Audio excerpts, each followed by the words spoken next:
उसने का फैसला किया और उसने सोचा कि उसे अपने कमरे के फर्श के लिए नया गलीचा और ठंड के मौसम में घर को गर्म करने के लिए एक एंथ्रासाइसिस कोयले का चूल्हा चाहिए।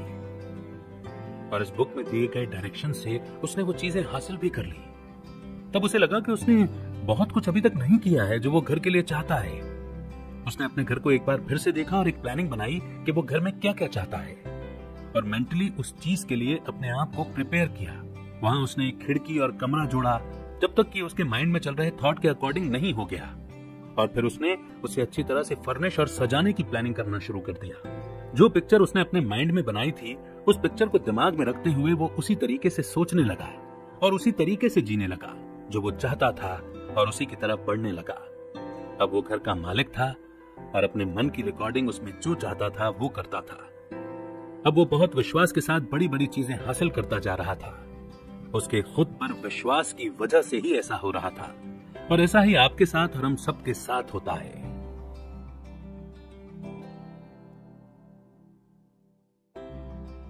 पिछले चैप्टर में एक्सप्लेन की गई बातों से आपको इतना तो पता चल गया होगा कि अमीर बनने के लिए पहला कदम है अपनी इच्छाओं को, अपने थॉट्स को उस फॉर्मलेस सब्सटेंस तक पहुंचाना। क्योंकि उस फॉर्मलेस सब्सटेंस को अपने थॉट्स से शेप देकर आप अमीर बन सकते हैं और तरक्की कर सकते हैं। ये बात बिल्कुल सच है, और आपको भी ये पता चल जाएगा कि वही हमें सब कुछ देता है। इसके लिए बस आपको अपने थॉट्स और उस शेपलेस चीज के बीच में बैलेंस बनाना होता है। इस रिलेशन को बनाए रखना हमारे लिए जरूरी है, और एक बहुत इंपॉर्टेंट टॉपिक भी है। इतना जरूरी है कि इसके लिए मैं आपको कुछ टाइम देना चाहूंगा और आपको डायरेक्शन दूंगा कि अगर आप इन सब चीजों को फॉलो करेंगे तो आपकी जो भी इच्छाएं हैं वो जरूर पूरी होंगी। आपको भगवान की मर्जी के साथ अपनी इच्छाओं को जोड़ना होगा। मेंटल एडजस्टमेंट और अपनी गलती मानना या अपने आप में सुधार करने के प्रोसेस को हम एक शब्द में ग्रेटिट्यूड कह सकते हैं। आपको सबसे पहले तो ये पता है कि एक बहुत इंटेलिजेंट सब्सटेंस या चीज है जो यूनिवर्स में मौजूद है, जो हर किसी की बातें सुनकर समझता है और उनके थॉट्स को भी समझता है। और दूसरी बात यह है कि आपको हर वो चीज देता है जो आप चाहते हैं या जिसकी आप इच्छा रखते हैं। और तीसरी चीज है ग्रेटिट्यूड, यही शुक्रगुजार होना जिसकी वजह से आप खुद को सबसे और इस दुनिया से जोड़ते हैं।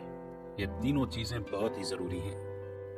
अपनी इच्छाओं को अपनी लाइफ में पूरा करने के लिए बहुत से ऐसे लोग हैं जो जिंदगी को दूसरे तरीके से जीते हैं और अपनी लाइफ में बहुत डिसिप्लिन रहते हैं, पर फिर भी उन्हें कुछ कमी रह जाती है जिससे वो गरीब ही रह जाते हैं, और वो चीज है ग्रेटिट्यूड। इससे उनके आगे के रास्ते बंद हो जाते हैं और वो जैसे थे वैसे ही रह जाते हैं। ये समझना बहुत ही इजी है कि हम जितना पैसों के सोर्स के नजदीक रहेंगे उतना ही ज्यादा हम पैसे कमा पाएंगे, और ये समझना भी आसान है कि जो कुछ भी मिलने पर भगवान के प्रति शुक्रगुजार नहीं होते हैं, उनसे ज्यादा भगवान उन लोगों के नजदीक रहते हैं जो उनके शुक्रगुजार होते हैं या फिर जिनमें ग्रेटिट्यूड होता है। जब हमारे साथ सब अच्छा हो रहा हो, हमारे पास सब अच्छी चीजें हों, तो हम जितना ग्रेटिट्यूड या जितना हम शुक्रगुजार भगवान के प्रति होंगे, हमें उससे ज्यादा ही अच्छी चीजें मिलेंगी और उतनी ही तेजी से वो हमारे पास आ जाएंगी। इसका सीधा सा मतलब ये है कि जितना आप शुक्रगुजार होंगे यानी ग्रेटिट्यूड अपने अंदर रखेंगे, तो आप उस सोर्स के बहुत नजदीक हो जाएंगे। यहाँ से हमें ब्लेसिंग्स और आशीर्वाद मिलता है। ग्रेटिट्यूड आपके लिए नया है या पहली बार आप उसके बारे में सुन रहे हैं, तो अब से आपके लिए यही सही होगा कि आप उसे अच्छे से समझ लें, अच्छे से सीख लें। जब आप इसे अच्छी तरह से समझ लेंगे तो आप समझ पाएंगे कि आपके अंदर कितनी अच्छी चीज आ चुकी है। ये एक ऐसी चीज है जो आपको कभी भी निराश नहीं करेगी। ग्रेटिट्यूड आपको क्रिएटिव थॉट्स के साथ और स्ट्रांगली जोड़ देता है और आपको मुकाबला करने के होड़ के विचारों से निकाल देता है। ग्रेटिट्यूड या शुक्रगुजार होना एक ऐसी चीज है जो हर चीज की तरफ देखती है जो हम सोचते हैं, और यह हमें सोचने से रोकती है कि इस यूनिवर्स में हर चीज लिमिटेड है, क्योंकि ऐसा सोचना गलत है। इससे आप अपनी इच्छाओं को पूरा नहीं कर पाएंगे। शुक्रगुजार होना एक कानून की तरह है, और यह जरूरी है कि आप इस कानून को फॉलो करें अगर आप चाहते हैं कि आपकी हर इच्छा पूरी हो। ग्रेटिट्यूड एक नेचुरल प्रिंसिपल है जिसमें अलग अलग दशाओं में हर एक्शन का एक बराबर रिएक्शन होता है। जब आप भगवान के शुक्रगुजार होकर उनकी प्रार्थना करते हैं और कुछ ज्यादा ही ग्रेटिट्यूड शो करते हैं, तो उसका कोई मतलब नहीं है, क्योंकि अगर हम भगवान से कुछ मांगते हैं और उसके लिए उनको धन्यवाद करते हैं तो ये कुछ नया नहीं है जिसके लिए भगवान को हमें लुभाना पड़े। अगर आप भगवान की पूजा करते हैं तो ये एक एक्शन है, और उसका रिएक्शन तब होगा जब आपको उस पूजा का फल मिलेगा और भगवान आपकी मनोकामना पूरी करेंगे। एक साइकोलॉजी है जो कि साफ है कि आप जितना भगवान के नजदीक जाने की कोशिश करेंगे वो आपके उतने ही नजदीक आएंगे। और अगर आपके अंदर शुक्रगुजार होने की भावना बहुत स्ट्रांग है तो जो शेपलेस चीज है उसकी तरफ से रिएक्शन भी उतना ही स्ट्रांग होगा और फिर वैसा ही होगा जैसा आप चाहते हैं और जो आप चाहते हैं। जैसे कि प्रभु यीशु ने हमें सिखाया कि हमें सबका शुक्रगुजार होना चाहिए। तभी वो हमेशा ये बोलते हैं कि मेरे पिता, मैं आपका थैंकफुल हूँ क्योंकि आप मेरी सुनते हो। अगर आपके अंदर ग्रेटिट्यूड नहीं है तो आप अपने अंदर की पावर को यूज नहीं कर सकते, क्योंकि ग्रेटिट्यूड के बिना आप उस पावर से नहीं जुड़ पाएंगे जो हमें भगवान से मिलती है। जब भी आप किसी चीज को लेकर ना खुश रहें तब तक आप हर चीज को लेकर डाउट करते रहेंगे और डाउट में रहने की वजह से आपके हाथों सब दूर जाने लगेगा और कुछ भी सही नहीं होगा। जब आप अपने मन में आम, साधारण, गरीब, नीच और मतलबी लोगों की तरफ ध्यान देते हैं तो आपका मन इन चीजों की तरफ से ही शेप लेने लगता है और आप इन सब चीजों की इमेज अपने मन से उस शेपलेस चीज तक पहुंचा देते हैं। तब आप साधारण, गरीब, मतलबी और नीच लोगों से घिरा हुआ खुद को महसूस करते हैं और आपके पास भी फिर वैसे ही लोग आते हैं। खुद को बुरी चीजों के बारे में सोचने देना, रोकना और बुरी चीजों से घिरे रहना, ये सब आपको सिर्फ गलत चीजों की तरफ ही लेकर जाता है। इन सब चीजों से कोई भी फायदा नहीं होता, पर फिर भी न चाहते हुए भी आपकी जिंदगी में ये आ ही जाती है। अगर हम दूसरी तरफ अच्छी चीजों पर ध्यान देंगे तो हम ऐसी चीजों को अपनी लाइफ में लेकर आएंगे जिससे हमारी जिंदगी बदल सकती है। फिर हमारे अंदर की क्रिएटिविटी हमें अच्छाई से भर देगी। हम सब एक थिंकिंग सब्सटेंस हैं। कहने का मतलब यह है कि हम जो सोचते हैं चीजें वही रूप ले लेती हैं। अच्छा सोचेंगे तो अच्छा ही होगा और बुरा सोचेंगे तो बुरा ही होगा। जो शुक्रगुजार होते हैं उनका मन बहुत अच्छा होता है, तभी जो भी वो सोचते हैं वो अच्छा बन जाता है और इससे वो अच्छे कैरेक्टर का रूप ले लेते हैं और उन्हें सब कुछ अच्छा ही मिलता है। इसके अलावा ट्रस्ट ग्रेटफुल होने से ही मिलता है। जितना आपके अंदर शुक्रगुजार होने की भावना होगी उतना ही आप अच्छी चीजों को एक्सपेक्ट करेंगे और इस एक्सपेक्टेशन से ही ट्रस्ट बनता है। और खुद के मन में अगर शुक्रगुजार होने की भावना होती है तो उससे आपके अंदर का विश्वास भी बनता है। किसी को भी धन्यवाद कहने से या किसी का शुक्रगुजार होने से आपके मन में विश्वास और बढ़ जाता है। और जिसके पास ग्रेटफुलनेस की भावना नहीं है वो लंबे टाइम तक अपने अंदर विश्वास नहीं बनाए रख सकता। और जब तक आपके अंदर विश्वास नहीं है आप क्रिएटिव तरीके से अमीर नहीं बन सकते, जैसा कि हम आगे के चैप्टर्स में देखेंगे और सुनेंगे। इसके लिए आपको मिलने वाली हर चीज के लिए शुक्रगुजार होना चाहिए और आपको इसकी आदत डाल लेनी चाहिए, क्योंकि अगर आपको इसकी आदत है तो ऐसी आदतें आपको सक्सेस में बहुत हेल्प करती हैं। अगर आप हर चीज में ग्रेटफुलनेस को शामिल करते हैं तो आप जल्दी तरक्की पाते हैं। प्लूटोक्रेट्स या ट्रस्ट मैग्नेट के बारे में सोचकर अपना टाइम वेस्ट नहीं करना चाहिए, क्योंकि सबको पता है कि उन्होंने अपनी लाइफ में कुछ गलत डिसीजन लिए। दुनिया ने आपको ही क्यों मौका दिया और आपको जो कुछ भी मिलता है वो उसी की वजह से मिलता है। करप्ट नेता के लिए भी आप नाराज न हो, क्योंकि अगर हम भी वही करने लग जाएंगे तो हम सब बर्बाद हो जाएंगे। भगवान ने बहुत पेशेंस के साथ में हमें इंडस्ट्री और गवर्नमेंट तक पहुंचाने का काम किया है। उसने अपना सब काम सही से किया है, इसमें हमें कोई भी डाउट नहीं होना चाहिए। याद रखें कि ये सब चीजें करने से आपको अमीर बनने में मदद मिलेगी। सबके शुक्रगुजार रहें, हर चीज में अच्छाई देखें और हर अच्छी चीज में बैलेंस बनाकर चलें। अगर आप हर चीज में अच्छाई दिखेंगे तो आपको सब अच्छा मिलेगा और अच्छी चीजें आपकी तरफ बढ़ेगी। Chapter 8 thinking in the certain way. Chapter 6 को याद कीजिए और उस इंसान की कहानी फिर से पढ़िए जिसने अपने घर की तस्वीर अपने दिमाग में बनाई थी, और फिर आपको अमीर बनने के लिए एक आइडिया मिल जाएगा। आप जो कुछ भी चाहते हैं उसकी एक क्लियर और नपी तुली तस्वीर अपने मन में बनानी चाहिए, क्योंकि आप किसी भी सोच को तब तक नहीं फैला सकते जब तक कि वो खुद आपके अंदर ना हो। देने से पहले आपके पास ये होना जरूरी है। बहुत से लोग थिंकिंग सब्सटेंस की मदद से अपने थॉट्स को फैलाने में फेल हो जाते हैं, क्योंकि वो जो भी चाहते हैं वो उनके मन में क्लियर नहीं होता है। वो हर चीज के लिए परेशान रहते हैं। ये काफी नहीं है कि आपके पास भलाई करने के लिए पैसे कमाने की इच्छा होनी चाहिए, हर किसी की वो इच्छा होती है। ये भी काफी नहीं है कि आपके पास घूमने के लिए, चीजों को देखने के लिए, ज्यादा जीने के लिए सिर्फ इच्छा ही होनी चाहिए, क्योंकि हर किसी की इच्छाएं होती हैं। अगर आप अपने किसी दोस्त को वायरलेस मैसेज भेजना चाहते हैं तो आप वर्ड्स में जो लेटेस्ट हैं उनको खुद नहीं बल्कि सीरियल वाइज लिखेंगे और उसे लिखने देंगे जैसा कि सेंटेंस बनेगा। आप प्रॉपर एक सेंटेंस भेजेंगे, न कि अलग अलग वर्ड्स। आपकी थिंकिंग आपकी इच्छाओं पर असर डालती है। तो ये याद रखें कि आप जो भी बोलना चाहते हैं वो पूरा सेंटेंस होना चाहिए और उसका मतलब निकलना चाहिए और आपके थॉट्स भी क्लियर होने चाहिए, क्योंकि अजीब और बिना सिर पैर की इच्छाओं को बाहर भेजकर आप कभी भी अमीर नहीं बन सकते और ना ही क्रिएटिविटी पावर को एक्टिव कर सकते हैं। अपनी इच्छाओं को वैसे ही एनालाइज करें जैसे घर बनाने की इच्छा रखने वाले उस आदमी ने किया था। फिर आप ये देखें कि आप क्या पाना चाहते हैं और आप उसे जिस तरह पाना चाहते हैं उसी रूप में उसकी तस्वीर देखें। आपके मन में आपके थॉट्स की एक क्लियर पिक्चर होनी चाहिए।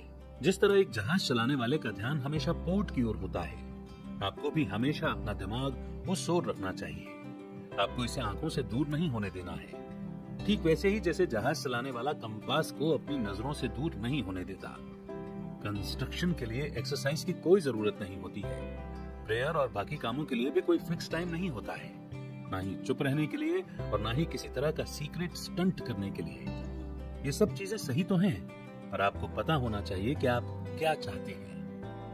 आपने जो मन में तस्वीर बनाई है उस पर ध्यान करने के लिए जितना हो सके उतना ज्यादा टाइम दें। लेकिन ये जरूरी नहीं है कि आपको आपके मन के हिसाब से कुछ पाने के लिए एक्सरसाइज करनी पड़ेगी, जबकि आपको इस बात पर भी ध्यान देना पड़ेगा कि आप उन सब बातों पर गौर न करें जिनकी आप सच में परवाह नहीं करते हैं। जब तक अमीर बनने के लिए आपकी सोच इतनी मजबूत न हो जाए और आप उसे अपने पक्के इरादे में बदल सके, तब तक इस किताब में दिए गए इंस्ट्रक्शंस को फॉलो करते रहें। यहाँ बताए गए तरीके उन लोगों के लिए है जिनकी इच्छा दिमागी आलस को छोड़कर पैसा कमाने की है। तब आप अपनी पिक्चर को जितना क्लियर बनाते हैं उतना ही आपकी इच्छा को स्ट्रॉन्ग करेगा। जब आप अपनी तस्वीर जितनी ज्यादा क्लियर बनाते हैं, जितना ज्यादा उस पर ध्यान देते हैं और जितनी उसकी आनंद देने वाली डिटेल को सामने लाते हैं, उतनी ही आपकी इच्छा मजबूत होगी। आप जो भी चाहते हैं उसे अपने दिमाग में जब क्लियर रखेंगे तो वो उतनी ही खूबसूरती से आपकी तरफ आएगी। हालांकि सिर्फ तस्वीर को क्लियर रूप से देखने के लिए कुछ और भी जरूरी है। अगर आप सिर्फ इतना ही करते हैं तो ये एक सपना देखने के बराबर होगा जिससे आपको कुछ नहीं मिलेगा और आपके पास उसको पूरा करने के लिए बहुत कम या बिल्कुल भी शक्ति नहीं रहेगी। आपके क्लियर विजन के पीछे आपका मोटिव भी क्लियर होना चाहिए और वो आपके थॉट्स में पूरी तरह से मिक्स हो जाना चाहिए। इसे सामने दिखाई देने वाले के रूप में लाना होगा और इस पर्पस के पीछे आपका विश्वास मजबूत होना चाहिए कि वो चीज पहले से ही आपकी है और ये भी कि वो हाथ में है और आपको इसे सिर्फ पाने की जरूरत है। मन में बनाए नए घर में आप तब तक रहें जब तक कि वो सच में ना बन जाए। अपने मन में घुसकर उन सब चीजों का मजा लें जिनका आप मजा उठाना चाहते हैं। भगवान ने कहा कि जो कुछ तुम प्रार्थना करते समय मांगते हो, भरोसा रखो कि वो तुम्हें मिलता है और हमेशा मिलता ही रहेगा। उन चीजों को उसी रूप में देखो जिन्हें आप सच में अपने सामने या पास देखना चाहते हैं, मानो आप उसके मालिक हैं और उन्हें यूज में लाना चाहते हैं। अब अपनी इमेजिनेशन में उनका यूज करो जिसे आप सच में सामने होने पर करते हैं। अपने दिमागी तस्वीर पर तब तक ध्यान दें जब तक कि वो साफ न हो जाए। फिर उस तस्वीर के लिए अपने मन में उसके मालिक होने का भाव पैदा करें। अब अपने मन में उसके मालिक होने का भाव लेकर आए कि वो आपकी हो गई। एक पल के लिए भी इस विश्वास को खत्म न होने दें कि वो असली नहीं है। और आपको यह भी याद रखना है कि जो ग्रेटिट्यूड वाले चैप्टर में कहा गया था, हर समय इसके लिए उतने ही आभारी रहें जितना कि आप उसके मिलने के बाद होने की उम्मीद करते हैं। वो आदमी जो ईमानदारी से भगवान को उन सभी चीजों के लिए धन्यवाद करता है जो अभी तक उसकी सिर्फ इमेजिनेशन में है, वो सच में उसे अपनी लाइफ में लेकर आ सकता है। उसके अंदर इतना विश्वास है कि वो जो भी चाहता है उसे पा सकता है। आप जो भी चाहते हैं उसके लिए आपको बार बार प्रार्थना करने की जरूरत नहीं है। इसके बारे में हर दिन भगवान को याद दिलाना भी जरूरी नहीं है। भगवान ने अपने स्टूडेंट से कहा कि दूसरी जातियों की तरह बिना मतलब का दोहराव न करें, क्योंकि तुम्हारा पिता जानता है कि तुम्हारे मांगने से पहले तुम्हें उन चीजों की जरूरत है। आपका रोल बस इतना सा है कि उन चीजों के बारे में समझदारी से सोचिए और समझदारी से अपनी लाइफ में लाने की कोशिश करें। ये एक बड़ा जीवन बनाती है और इन इच्छाओं को अच्छी तरह से बैलेंस करना और फिर उस बेसिक चीज पर प्रभाव डालना ये आपका काम है। आप में वो शक्ति और विल पावर है जो इसको पूरा करने के लिए जरूरी है। आप बार बार अपनी इच्छा को दोहराकर उसे पूरा नहीं कर सकते। इसे पाने के लिए स्ट्रॉन्ग विल पावर की जरूरत है जिसकी मदद से आप इसे पा सकते हैं। प्रार्थना का उत्तर बात करते समय आपके विश्वास के अकॉर्डिंग नहीं है, बल्कि काम करते समय आपके विश्वास के अकॉर्डिंग है। आप भगवान के मन पर अपनी छाप छोड़ने के लिए ऐसा नहीं कर सकते। कि वीक में एक ही दिन उसके सामने आप अपनी इच्छा रखें और बाकी पूरे वीक उन्हें याद न करें। अगर आप सिर्फ प्रार्थना के टाइम ही अपने बंद कमरे में भगवान से बात करते हैं तो ये उम्मीद न रखें कि आप इससे भगवान पर प्रभाव डाल सकते हैं। बोलकर की गई प्रार्थना ही काफी नहीं होगी और इसका आप पर गहरा असर पड़ता है। इससे आपको अपने विजन और विश्वास को मजबूत करने में मदद मिलती है, लेकिन ओरल प्रेयर से ही आपको अपनी इच्छा नहीं मिल सकती। अमीर बनने के लिए आपको प्रेयर के लिए कुछ घंटों की जरूरत नहीं है, बल्कि आपको बिना रुके प्रेयर करनी चाहिए। प्रेयर से मेरा मतलब है विजन को क्लियर रखना और आपको ये विश्वास रखना है कि आप जो चाहते हैं, जो सोच रहे हैं, वो एक दिन आपके सामने जरूर आएगा। आपको अपने किए पर भरोसा रखना होगा। एक बार जब आप साफ रूप से अपना विजन बना लेते हैं तो सारा मामला उसे पाने में बदल जाता है। जब आप अपने विचार बनाते हैं तो उसे बोलकर एक बार भगवान को बताना चाहिए। आपको मन में वो सब चीजें पा लेनी है जैसी आप उम्मीद करते हैं। जैसे कि आप एक नए घर में रहते हैं, अच्छे कपड़े पहनते हैं, ऑटोमोबाइल में सवारी करते हैं, घूमने जाते हैं और सेल्फ कॉन्फिडेंस से भरपूर हैं। आपको ये सोचना है कि ये सब चीजें आपके पास आ गई हैं और आप इनके मालिक बन चुके हैं। एक एनवायरनमेंट और ऐसी कंडीशन के बारे में सोचें जैसा आप चाहते हैं और हर समय उस इमेजिनरी वर्ल्ड में रहें। हालांकि ये सब चीजें ओवर थिंकिंग के मामले में फिट होती हैं, वो भी ऐसा ही करते हैं। वो अपना एक इमेजिनरी वर्ल्ड बना लेते हैं और उसी में जीते हैं। मगर याद रखें कि यह आपकी कल्पना को पूरा करने का पर्पस आपके विचारों में होना चाहिए, जो वैज्ञानिक और सपने देखने वालों के बीच का अंतर बताता है। और इस बात को जानने के बाद आपको पता चलेगा कि आपके पास जो भी है वो एक तरह की वसीयत है जिसका सही यूज करना आना चाहिए। Chapter 9, how to use the will. Science के तरीके से अगर अमीर बनना चाहते हैं तो आप अपने से बाहर किसी भी चीज पर अपने विल को लागू नहीं करेंगे। वैसे भी आपको ऐसा करने का कोई अधिकार नहीं है। अगर आप अपनी विल को दूसरे लोगों पर लागू करते हैं तो ये गलत बात है, क्योंकि हर कोई अपने हिसाब से काम करते हैं, वो आपके हिसाब से नहीं काम कर सकते। दिमागी ताकत से लोगों को मजबूर करना उतना ही गलत है जितना कि उन्हें अपने शरीर की ताकत से मजबूर करना है। अगर किसी को भी शरीर की ताकत से काम के लिए मजबूर करना उन्हें गुलामी लगती है तो उन्हें दिमागी रूप से काम करने के लिए मजबूर करना भी ठीक वैसे ही है, सिर्फ तरीकों में अंतर है। अगर शरीर की ताकत से लोगों से चीजें लूट लेना पाप है तो दिमागी ताकत से चीजें लेना भी लूटपाट ही है। बात वही है, बस तरीका अलग है। आपको अपनी विल पावर का यूज किसी दूसरे इंसान पर करने का कोई राइट नहीं है, फिर चाहे आप उनके भले के लिए ही क्यों न कर रहे हो, क्योंकि आप ये नहीं जानते कि किसी भी दूसरे इंसान के लिए क्या चीज अच्छी है और क्या चीज बुरी। अमीर बनने के विज्ञान के लिए आपको किसी दूसरे इंसान पर किसी भी तरह की जोर जबरदस्ती करने की जरूरत नहीं है। हमें ऐसा कभी नहीं करना चाहिए, क्योंकि दूसरों पर अपनी इच्छा डालने से पहले आपको ये सोच लेना चाहिए कि ऐसा करने से आपके काम बनेंगे नहीं बल्कि खराब हो जाएंगे। आपको अपनी विल को चीजों पर लागू करने की जरूरत नहीं है। आप उन्हें आपके पास आने के लिए मजबूर नहीं कर सकते। ये भगवान पर अपना जोर देखने जैसा होगा। इसे आप मूर्खतापूर्ण, यूजलेस, अपमानजनक भी कह सकते हैं। हाँ, आप भगवान को इस बात के लिए मजबूर नहीं कर सकते कि वो आपको अच्छी चीजें ही दें। ये ठीक वैसे ही है जैसे सूरज को उगने के लिए आपको अपनी विल पावर की जरूरत नहीं होती। आपको किसी भी अमित्र देवता को जीतने के लिए या जिद्दी ताकतों को अपने आगे झुकाने के लिए भी अपनी विल पावर का यूज नहीं करना है। ये बेसिक चीज आपके हिसाब से काम करती है।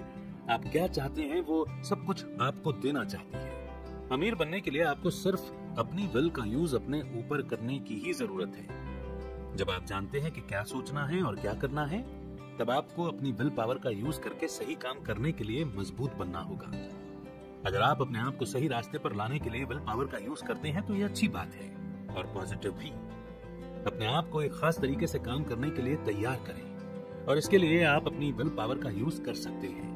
अपनी विल पावर का यूज आप अपने लिए करें, ना कि दूसरों के लिए। दूसरों के लिए करना या सोचना हमारा काम नहीं है। इस तरह के थॉट्स को स्पेस में भेजकर आप कुछ भी नहीं पा सकते। अपने दिमाग को अपने साथ ही रखिए, ये इसी जगह सबसे अच्छा काम कर सकता है। आप जो भी चाहते हैं अपने मन में उसकी एक पिक्चर बना लें और पूरे विश्वास और मोटिव के साथ उसे होल्ड करके रखिए। फिर अपनी विल पावर का यूज करके सही रास्ते पर चलें। आपका इरादा और विश्वास जितना पक्का और क्लियर होगा, आप उतनी ही जल्दी अमीर बनेंगे, क्योंकि आप उस बेसिक चीज पर जो हमारे दिमाग में है उस पर एक पॉजिटिव असर डाल रहे हैं और आप उसे नेगेटिविटी से बेअसर नहीं कर पाएंगे। विश्वास और मोटिव के साथ अपनी इच्छाएं पूरी यूनिवर्स में फैली हुई हैं। ये बात मुझे पता है। वहां हर चीज आपकी इच्छाओं को पूरा करने के लिए डेस्परेट है। जैसे जैसे ये इरादा फैलता जाता है, सभी चीजें पूरी होने लगती हैं। हर लिविंग और नॉन लिविंग थिंग्स जो अभी तक बनी नहीं है और जो आपकी सोच में तो है लेकिन उसे प्रोड्यूस करना अभी बाकी है, वो सब अपनी सारी शक्ति उस तरफ लगाने लगती है। सभी चीजें आपकी ओर बढ़ने लगती हैं। हर जगह लोगों का मन आपकी इच्छाओं के अकॉर्डिंग काम करने लगता है और वे सब आपकी इच्छा को पूरी करने में आपकी मदद करते हैं। लेकिन आप बिना आकार की चीज में एक नेगेटिव निशान छोड़कर ये सब चेक कर सकते हैं। तो आप डाउट और अविश्वास में तो पास होंगे, लेकिन विश्वास और मोटिव से दूर जाने लगेंगे। जो भी लोग दिमागी साइंस का यूज करके अमीर बनना चाहते हैं, वो इसी वजह से फेल हो जाते हैं। आपके लाइफ का हर घंटा और हर पल जिस चिंता और डर में बीतता है, हर घंटे जिसमें आपका सेल्फ कॉन्फिडेंस कम होता है, वो आपको उस इंटेलिजेंस से दूर करता जाता है। ये सब वर्ड्स उनके लिए हैं जो विश्वास करते हैं और सिर्फ विश्वास करते हैं। ध्यान दें कि विश्वास के इस पॉइंट पर भगवान कितना जिद कर रहे थे और अब आप इसकी वजह जानते हैं। विश्वास बहुत इंपॉर्टेंट है। यह आपको अपनी सोच की रक्षा करने की इंस्पिरेशन देता है। आपका विश्वास काफी हद तक उन चीजों पर बेस्ड होता है जिन्हें आप देखते हैं, जिनके बारे में आप सोचते हैं। ये बहुत इंपॉर्टेंट है कि आप इन बातों पर पूरा ध्यान दें। यहीं से विल पावर का यूज करना सामने आएगा। आपकी जो विल है वो ये तय करेगा कि आप अपना ध्यान कहाँ लगाएंगे। अगर आप अमीर बनना चाहते हैं तो आपको गरीबी के बारे में नहीं पढ़ना चाहिए। नेगेटिव चीजों के बारे में सोचने से पॉजिटिव चीजें नहीं मिलती। बीमारी के बारे में पढ़ने से और उसके बारे में सोचने से हमें अच्छी हेल्थ नहीं मिलती। पाप के बारे में पढ़ने से और उसके बारे में सोचने से हमें कभी अच्छाई नहीं मिलती। और गरीबी के बारे में पढ़ने और उसके बारे में सोचने से आज तक कोई अमीर नहीं बना है। बीमारी का साइंस के रूप में इलाज ने रोग को बढ़ा दिया है। पाप के साइंस के रूप में धर्म ने पाप को बढ़ावा दिया है और इकोनॉमिक्स ने गरीबी की पढ़ाई के रूप में दुनिया को दुखों और कमियों से भर दिया है। गरीबी के बारे में बात मत करो, उसकी चिंता मत करो। इसकी चिंता मत करो कि ये किस वजह से है। इसका आपसे कोई लेना देना नहीं है। आपकी जो चिंता है वो इसका इलाज है। अपना समय धर्म के कामों या दान के कामों में न लगाएं। सभी दान सिर्फ उस कमजोरी को खत्म करने के लिए बने होते हैं जिसका गोल उसे मिटाने का होता है। मैं ये नहीं कहता हूँ कि आप कठोर या बुरे बन जाएं और आपको किसी जरूरतमंद की मदद नहीं करनी चाहिए, लेकिन मैं ये कहना चाहता हूँ कि किसी भी पुराने तरीके से गरीबी को खत्म नहीं किया जा सकता। गरीबी को अपने पीछे रखो और जो कुछ उससे जुड़ा है उसे भी अपने पीछे रखो और सिर्फ अच्छा करो। अमीर बनिए।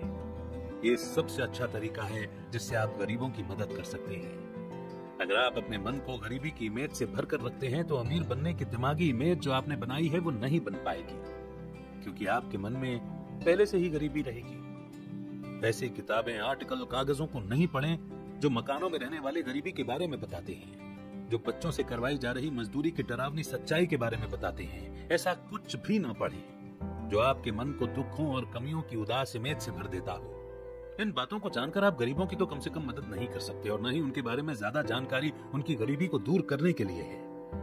गरीबी को दूर करने के लिए आपके मन में जो भी सोच है वो सब आपकी लाइफ में भी आने लगेगी और गरीबी की सोच आपको हर तरह से पैसों से खाली कर देगी। जब आप अपने मन को उस दुख के चित्रों से भरने से मना करते हैं तो इसका मतलब ये नहीं है कि आप गरीबों को उनके दुख में उनके हाल पर छोड़ रहे हैं। गरीबी को दूर करने वाले लोगों की गिनती नहीं बढ़नी चाहिए जो गरीबी के बारे में सोचते हैं, बल्कि ऐसे लोगों के साथ जोड़ना चाहिए जो अमीर बनना चाहते हैं और जो विश्वास के साथ अमीर बनने का गोल रखते हैं। गरीबों को दान की जरूरत नहीं है, उन्हें इंस्पिरेशन चाहिए। दान के बदले में भले ही उन्हें पेट भरने के लिए रोटी मिल जाए या मनोरंजन के बदले में भले ही वो 1-2 घंटे अपने दुखों को भूल जाएं, लेकिन इंस्पिरेशन से वो उनके दुख से बाहर निकल सकते हैं। अगर आप गरीबों की मदद करना चाहते हैं तो उन्हें दिखाइए कि वे अमीर बन सकते हैं और खुद अमीर बनकर इसे साबित करें। इस दुनिया से गरीबी को हमेशा के लिए दूर करने का सबसे अच्छा तरीका यही है कि इस किताब में जो तरीके दिए गए हैं उन्हें आपको अच्छे से सीखना है। ज्यादा से ज्यादा लोगों तक ये किताब पहुंचानी है। लोगों को कंपटीशन से नहीं बल्कि डेवलपमेंट से अमीर बनना सिखाया जाना चाहिए। हर वो आदमी जो कंपटीशन से अमीर बनता है वो अपने लिए रास्ता बनाता है और फिर उसे तोड़ता जाता है ताकि दूसरे ऊपर ना आ सके। लेकिन हर आदमी जो क्रिएटिविटी से अमीर बनता है वो हजारों लोगों के लिए इंस्पिरेशन बन जाता है और वो सिर्फ अपने बारे में न सोचकर सबके बारे में सोचता है। जब आप गरीबी पर दया करने से मना कर देते हैं, गरीबी देखते हैं, गरीबी के बारे में पढ़ते हैं या इसके बारे में सोचते हैं और बात करते हैं या इसके बारे में बात करने वालों को सुनते हैं, तो आप दिल की कठोरता को नहीं दिखा रहे, बल्कि आप सिर्फ उस भाव को हटा रहे हैं जो आपके ऊपर हावी हो सकता है। अपने मन को गरीबी के विषय से दूर रखने के लिए अपनी विल पावर का यूज करें और जो आप चाहते हैं उस पर विश्वास रखें और अपने विश्वास और उद्देश्य के साथ इस पर स्टेबल रहिए। Chapter 10 further use of will. अगर आप अपना ध्यान ऐसी चीजों पर लगा रहे हैं जो आपकी सोच के अपोजिट है, फिर चाहे वो बराबरी की हो या इमेजिनरी, आप अपना पैसा कमाने का मौका गंवा रहे हैं। ऐसे में आप पैसे की सही सोच नहीं रख सकते। अगर आपने कुछ दिनों पहले पैसों से रिलेटेड परेशानियां फेस की हैं और उनसे आप बहुत परेशान रह चुके हैं, तो आप उनके बारे में बिल्कुल भी मत सोचिए। अपने पेरेंट्स की गरीबी या अपने स्ट्रगलिंग टाइम की गरीबी के बारे में किसी को भी ना बताएं। किसी को बताने से आप अपने लिए परेशानियां ही खड़ी करते हैं, क्योंकि इन सब के बारे में सोचकर आप फिर से उन्हीं चीजों की तरफ ध्यान देंगे और अपने पास आने वाली पॉजिटिव चीजों को रोक देंगे। मरे हुओं को और मरे हुओं को दफनाने दो, जैसा कि भगवान ने कहा था। गरीबी और गरीबी से जुड़ी सभी चीजों को पूरी तरह से अपने पीछे रखो। जब आपने यूनिवर्स के रूल्स को एक्सेप्ट कर लिया है और आप उसे यूज भी कर रहे हैं, तो आपको अपोजिट चीजों को सोचने की क्या जरूरत है? ऐसी गलत सोच पर ध्यान देकर आप क्या हासिल करना चाहते हैं? ऐसी धार्मिक किताबें ना पढ़ें जो आपको ये बताती हैं कि दुनिया जल्दी ही खत्म होने वाली है। बकवास करने वालों और नेगेटिव टाइप के राइटर्स की किताबें भी ना पढ़ें जो आपको बताते हैं कि अगर आप कुछ गलत करते हैं तो आप शैतान के पास जा रहे हैं। दुनिया शैतान के पास नहीं जा रही है, बल्कि भगवान के पास जा रही है। ये एक अद्भुत शुरुआत है। ये सच है कि हमारे एनवायरनमेंट में बहुत सी चीजें अच्छी तो हैं, पर उनसे सिर्फ नेगेटिविटी ही निकलती है। लेकिन उनके बारे में